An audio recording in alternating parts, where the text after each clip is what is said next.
সালাউদ্দিন আহমেদ মাননীয় স্পিকারকে বললেন যে আমরা জনগণকে আরেকটু পরিষ্কার করতে চাই। তখন স্পিকার বললেন যে জনগণ পরিষ্কারই আছে, আমরাই ময়লা করি। কথার গভীরতা বুঝতে পারছেন? যারা মাইন্ড রিড করতে পারেন তারা বুঝবেন যে মেজর জেনারেল হাফিজউদ্দিন কতটা বিচক্ষণ মানুষ। সেদিন সংসদে যেমন চিফ হুইপ বলছিল যে মাননীয় স্পিকার আজান দিচ্ছে, আপনি যদি অনুমতি দেন এবং বিরোধী দলের যদি সম্মতি থাকে তাহলে আমরা দুইটা বিল পাশ করার পরে নামাজের বিরতিতে যেতে পারি। তখন স্পিকার বললেন নামাজ তো ডিলে করা যাবে না, আচ্ছা ঠিক আছে আপনি কন্টিনিউ করেন।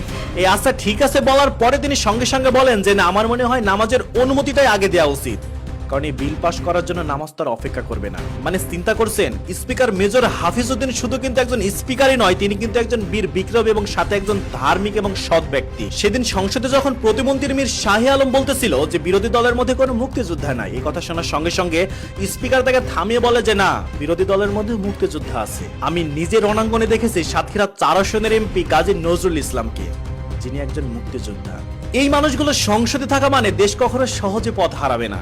স্পিকার বীর বিক্রম হাফিজউদ্দিন আহমেদের মতো মানুষগুলো আমাদের মনে করিয়ে দেয় রাজনৈতিক বিরোধিতা মানে দীর্ঘদিনের চলা রাজনৈতিক সঙ্গীদের বিরুদ্ধে মিথ্যাচার কখনো সমর্থন করা হবে না, বরং একসাথে দেশকে এগিয়ে নিয়ে যেতে হবে। আরে যে জাতি শ্রেষ্ঠ সন্তানরা সংসদে রয়েছে সেই জাতি এত সহজে পথ হারাবে না। তাই সর্বশেষ আমাদের মাননীয় স্পিকার বীর বিক্রম হাফিজউদ্দিন আহমেদকে ধন্যবাদ না দিলেই নয়, আমরা একজন শ্রেষ্ঠ স্পিকার পেয়েছি।